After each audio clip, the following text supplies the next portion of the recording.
Hi friends, and welcome to this 8th and final webisode in the series on business process change brought to you by our friends at Lucidchart and LucidSpark. In this installment, we're going to look at some tips and techniques for ensuring that your process designs are effective, implementable, and sustainable. And I want to remind you at the outset, we have gone through a complete methodology for business process change.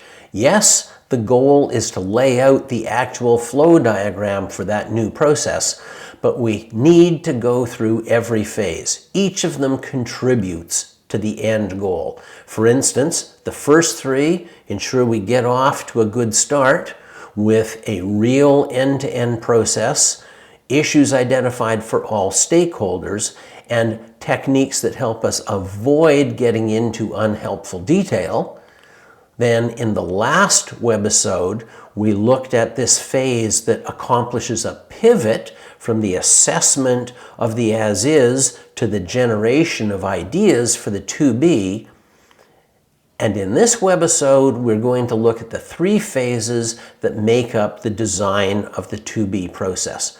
The first two focus on the features of this new process, and only then will we lay out the to-be workflow model or swim lane diagram.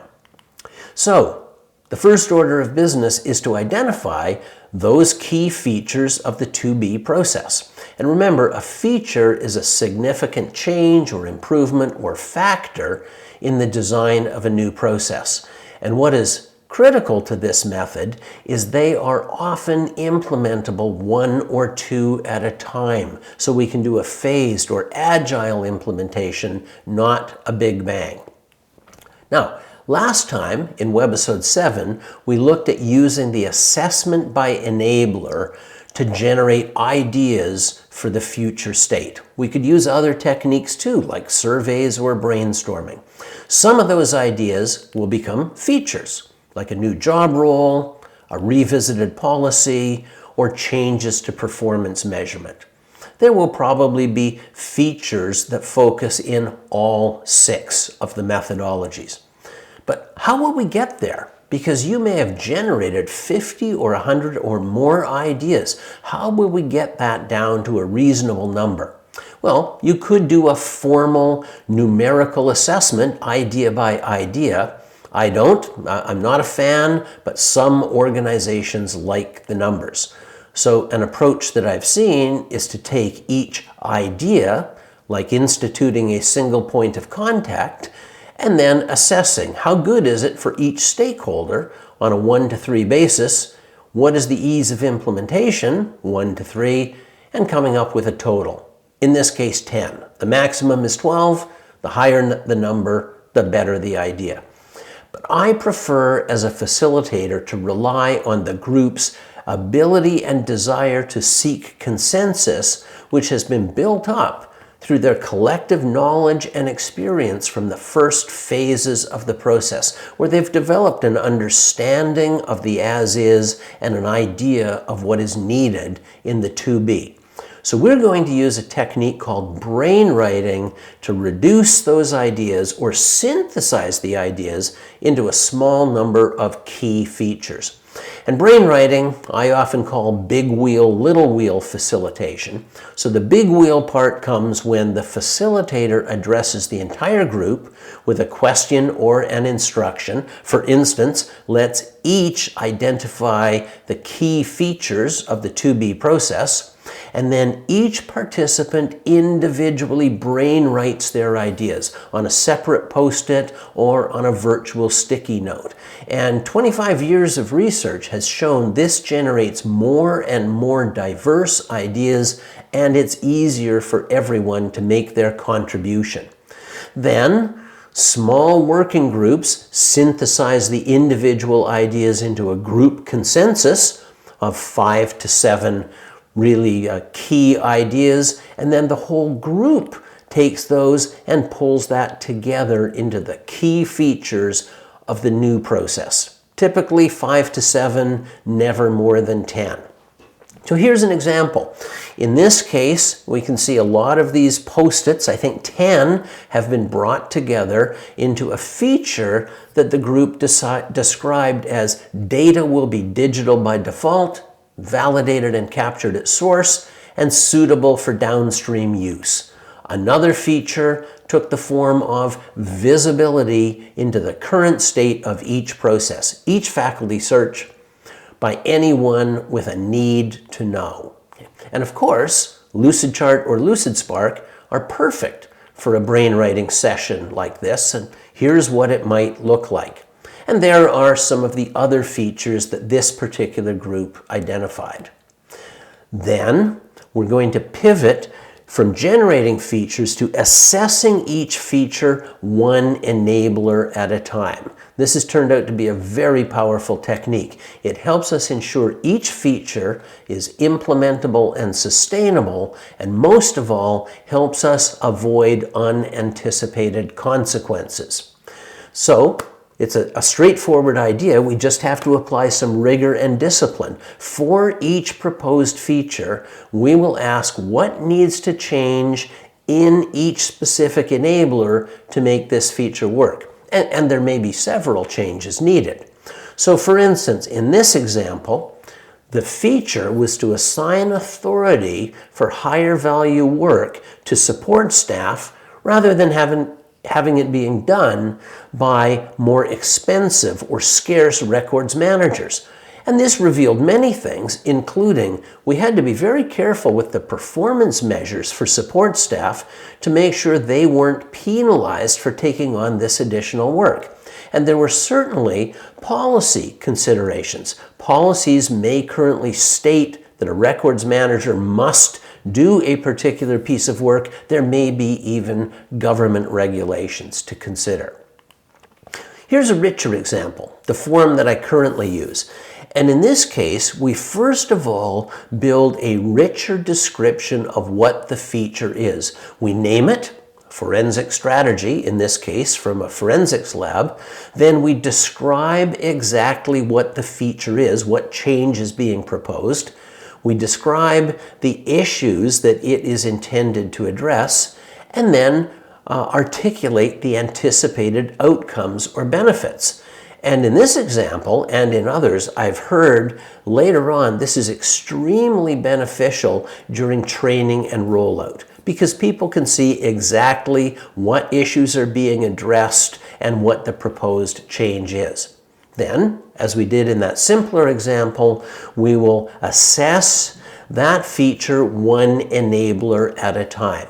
And in this particular example, I particularly remember the human resources manager saying, "This is great. These are my requirements. I see what I have to do in order to support the new process." And in fact, she named the entire package of 8 features the PRD, the Process Requirements Document.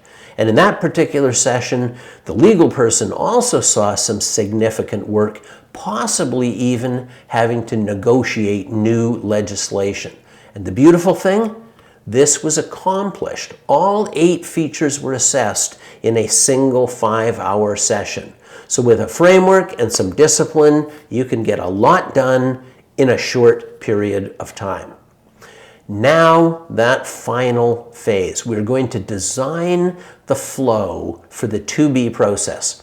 And the key points here are, as we did in earlier stages, we are going to focus on the what first, the who and the how later, and we are going to strive to design our new process around the essential activities, not the administrative or supporting activities. So first step that we will look at is determining what those essential activities are, then factoring in the who and the how, perhaps on stickies or post-its, as I've indicated here. And that might be a person as a manual activity, a person interacting with a system, a use case, or a system standalone. For instance, robotic process automation. Then I will link those activities by their true, not imagined dependency, like a project manager would do in a PERT chart. And I've not done a swim lane diagram yet. This is still in PERT chart form because I may want to adjust some of those role assignments before I redraw this as a swim lane diagram.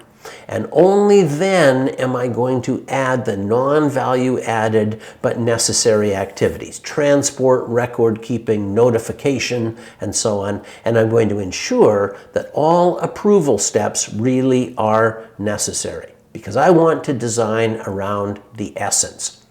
So uncovering the what, in this example here, what are the key activities that make up negotiating terms of employment?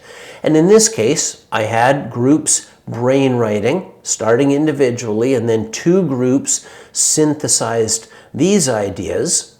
The whole group pulled it together into what are the key activities making up terms of employment. And of course, we could have done this with a tool like Lucidchart.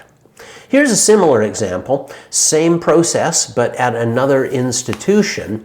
And this was really quite remarkable because this was the first time anyone had seen the entire end-to-end process. It's visible for the first time. And it's also a surprise to everyone how much work it is. And there's still no reference to the who or the how. This group has done a great job of sticking to active verbs and nouns. And that focus just on the what turns out to be very important for building support for change, because it opens up people's minds when they can see what the process is with no reference to my job, my department, my systems. Now, for each of those activities, we are going to add the who and the how. So the who, over there to the left of the post-its listing what, then the how, and lots of notes, ideas or considerations. And what we have now is the core of our 2B process design. And I think you can see if we went immediately to swim lane diagrams, this would have been overwhelming. But now, transitioning to a swim lane diagram is quite straightforward. We can do it because we have all the core elements. We have the actors, the who, which is the swim lanes. We have the steps, the activities, and we have the sequence, the flow. Just remember, use those best practices we learned about in webisodes 5 and 6.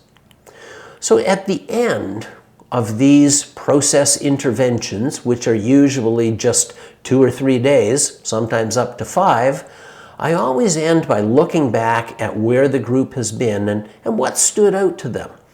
And this particular group, I was quite gratified. The most common point was looking at the big picture, pulling up to that scope model, opened up our minds and enabled us to make the progress we did. Others commented on key elements of the methodology, the assessment by stakeholder and the assessment by enabler. And others focused on facilitative techniques like visible flip charts or virtual whiteboards, and having a facilitator who was unafraid to ask the dumb questions, my specialty. So remember, it's a process. You can't start at the end with so-called best practices. It's a journey. We have to bring everyone through it, exercising transparency and involvement, because, as a client once said, you can't skip the therapy. And remember, the key to an implementable, sustainable process is considering all 6 enablers. So, it's a wrap. Thank you for watching. I hope you've all learned something, and I invite you to get in touch with me with questions or comments. And finally, I'd like to thank my friends at Lucid for giving me the opportunity to share with you some of what I've learned over the years. Thanks. I hope to see you again.